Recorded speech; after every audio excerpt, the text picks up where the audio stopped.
Hey guys, it's Fiona and welcome back to the channel. Today I'm here with a slightly different video. So for those of you who follow my blog, you will know that I have started bullet journaling on a regular basis, so I thought I would share my August setup with you today.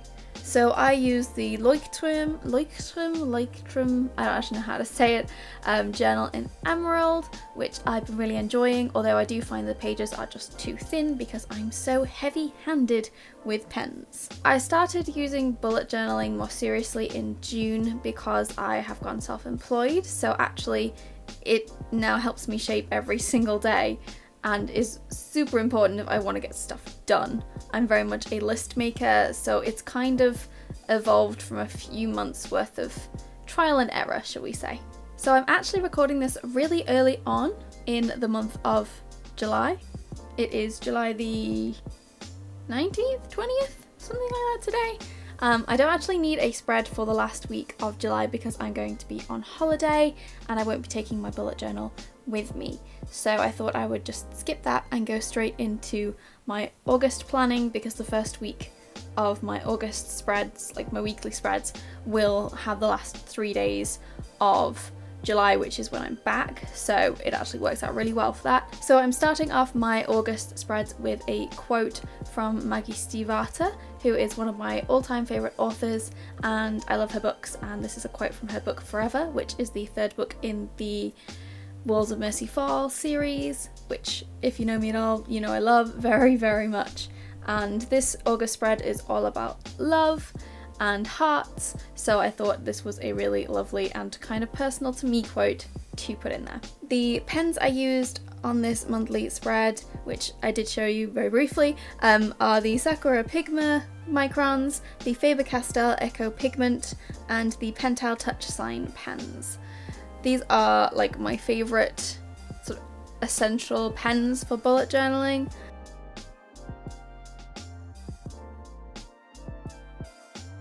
And the coloured pens I am using for the month of August are two pens from the Crayola Super Tips range. One is green and one is lilac, and the 620 Tombow dual brush pen, which is a pale lilac colour, as well as the 243 Tombow, which I think is actually called Mint, which is kind of what inspired this spread. Sorry if you see my face occasionally in this video. I don't really know what I'm doing and I don't have a tripod that I can put over the desk to give you a straight down view, so I had to wang-jangle a little setup with my Gorilla tripod and my SLR on a light stand. So it was interesting to say the least. I kept my cover page for August really simple because the quote page was quite a lot of detail and I didn't want them to be sort of fighting for dominance as such, and to sort of give you an idea of the colour scheme that we were going with and the little hanging hearts, which are going to be sort of the motif throughout the month. And I really like the way the font is. I've been doing a lot of like faux calligraphy and such, like, so I wanted to do something different with the font this month and I really like how it came out.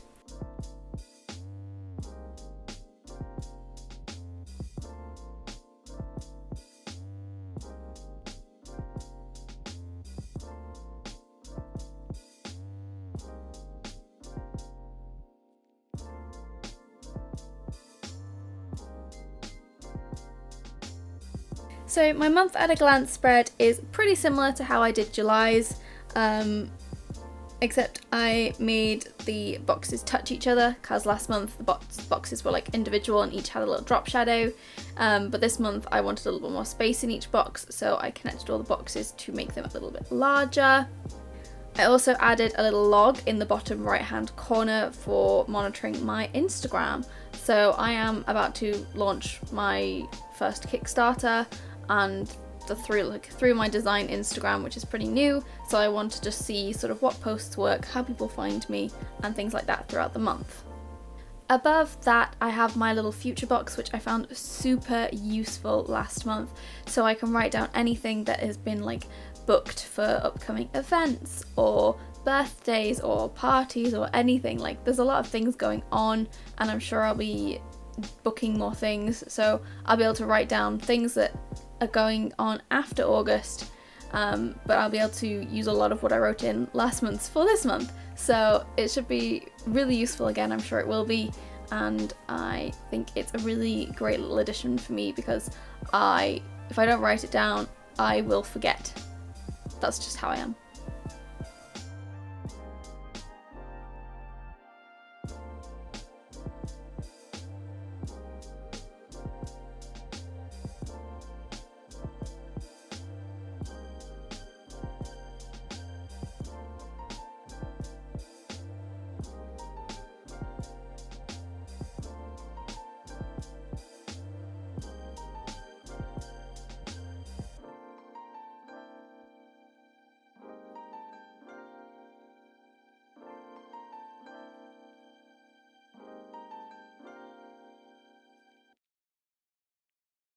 Then I have my to-do page, which if you follow me on my blog, you know I was doing a monthly blog post about my sort of like list for the month of things to do.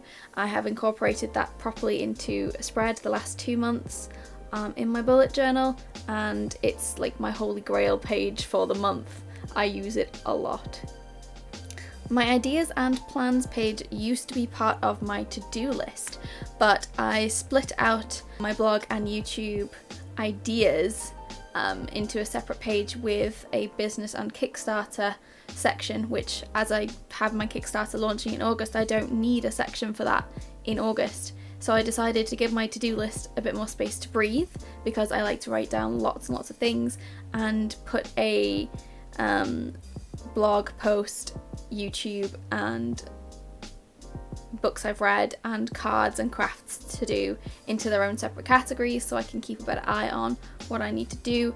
My last month was a very sort of busy, very full to-do list, so I wanted to give it a bit more space so I can add things on when I want to, because I got to a point where I couldn't add anything to my to-do list in July because I'd filled up all the space, so I was like, oh, I'd rather have more space for my to-do list than not enough. This next spread is to help me organize my design Instagram account. I did this on a mini scale last month as I started the Instagram account last month, and it's really helped me to organize the sort of lead up to my Kickstarter launching, and I'm sure it will be very useful for updates on my Kickstarter and things like that, so I can plan in advance what I want to post when, so I'm not posting the same things constantly and I'm not sort of going, oh my god, I need to post something, eek. And you can see the moment right here where I realized I messed up. I didn't count enough boxes out. I thought I had, and then I penciled it all in, and I only did 28 boxes instead of 31, but only realized that halfway through the inking. I know, smart. There's nothing I could do at that point, so I just put in the extra boxes at the bottom. Doesn't look great, but this is mainly for me, so it doesn't really matter. I don't have a tracker page in my monthly setup because I keep a little tracker on each week because I only track a few things. Currently I track, have I posted on Instagram today? Have I posted in my stories today? And have I walked 5k steps today? So I don't need a full page to track those. I'd rather see them on a weekly basis so my weeklies look full and it looks like I've done stuff. So that's how I set up my monthly spreads, and if you want to see me do my weekly spreads because they are penciled in, I just didn't have time to do them today, then let me know in the comments and I will be quite happy to show you those in another video. I hope you guys enjoy this video and I'll see you all in the next one. Bye!